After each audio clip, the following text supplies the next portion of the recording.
Magandang umaga po sa ating lahat, mga kapatid. Magandang umaga po, Padre. Araw ng Lunes, pagkatapos na ipagdiwang natin ang kapistahan ng pagtatampok sa banal na krus. Ngayon naman, tayo ay nagdiriwang sa kapistahan ng Inang Nagdadalamhati.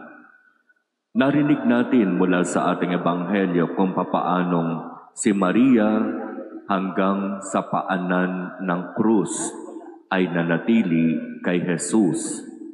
At tunay na masasabi natin bilang ina, talagang ipinapakita niya ang halimbawa na simula pa lamang sa kanyang sinapupunan hanggang sa huling sandali ng buhay ng kanyang anak, siya ay naririyan palagi.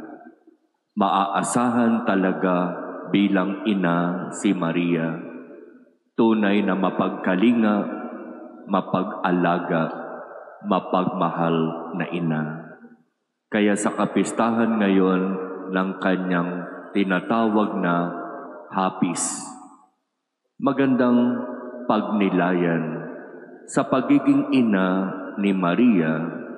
Mayroong masasabi na 7 hapis o 7 sakripisyo na dinanas niya sa buhay. At ang mga sakripisyo na ito ay pinagdaanan niya ng napakatindi, na bagamat hindi niya nauunawaan ang lahat kung bakit kailangan mangyari, nagpatuloy siya sa kanyang pagsisikap na makasunod. At ito rin naman ang sinasabi ngayon sa ating unang pagbasa, di ba? Mula sa sulat sa mga Hebreo, narinig natin kung papaanong sinasabi si Jesus, bagamat anak ng Diyos, natutunan niya ang tunay na kahulugan ng pagsunod sa pamamagitan ng pagtitiis. Ibang anggulo itong itinuturong ito ng unang pagbasa at ng karanasan ng ating inang si Maria sa pagiging masunurin.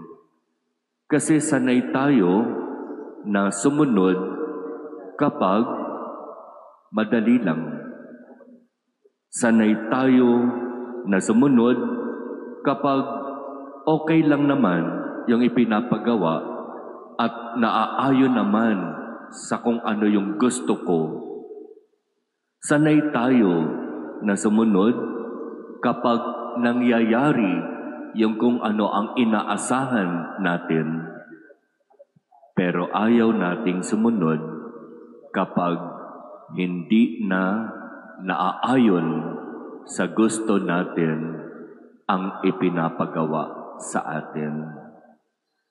Para sa ating Panginoong Jesus, malinaw kahit na siya'y anak ng Diyos. Natutunan niya ang tunay na kahulugan ng pagsunod sa pamamagitan ng pagtitiis. Hinarap niya ng buong katapatan ang krus.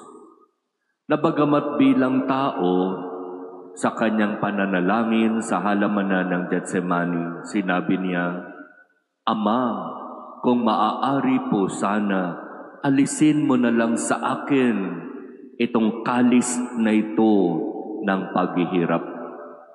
Sapagkat alam ni Jesus kung ano ang mangyayari at kung gaano katindi ang hirap na kanyang haharapin. Alam niya yon. Kaya nga sa kanyang pananalangin, iyon ang sinabi niya sa Ama. Pero hindi doon nagtapos ang kanyang dasal. Ang pinaka-importante sa kanyang dasal ay yung huli. Na bagamat ipinapakiusap niya sa Ama na alisin ang kalis na iyon ng paghihirap, idinagdag niya ang mahalagang mga salita. Ngunit hindi ang kagustuhan ko ang mangyari, kundi ang kagustuhan mo, Ama. Natutuhan ni Jesus ang tunay na kahulugan ng pagsunod sa pamamagitan ng pagtitiis. At ito rin ang halimbawa na itinuturo sa atin ng ating inang si Maria. Sa kanyang buhay kasama si Jesus, sa tinatawag na 7 hapis na kanyang dinanas, pinagtiisin niya ang lahat. Pinagtiisan niya ang lahat. Kahit na hindi niya naiintindihan kung bakit. Kahit medyo malabo, bakit kailangan mangyari? Anak ng Diyos ang aking anak. Pero bakit kailangan maranasan namin ang lahat ng ito? Para kay Maria, ang tunay na pagsunod ay nasa pagtitiis. Ang tunay na pagsunod ay nangangahulugan na kahit hindi ko naiintindihan ang lahat, patuloy pa rin akong susunod. Kaya ito mga kapatid, ang biyaya na hingin natin sa Diyos ngayon, na sa halimbawa ng ating Panginoong Jesus at sa halimbawa ng ating inang si Maria, matutunan din natin ang mas malalim na kahulugan ng pagsunod sa Diyos. Hindi ang gusto ko, kundi ang gusto ng Ama ang siyang dapat masunod. Hindi ko naiintindihan kung bakit nangyayari, pero nananalig at nagtitiwala ako sa Diyos. Kaya ako'y susunod sa Kanyang kalooban.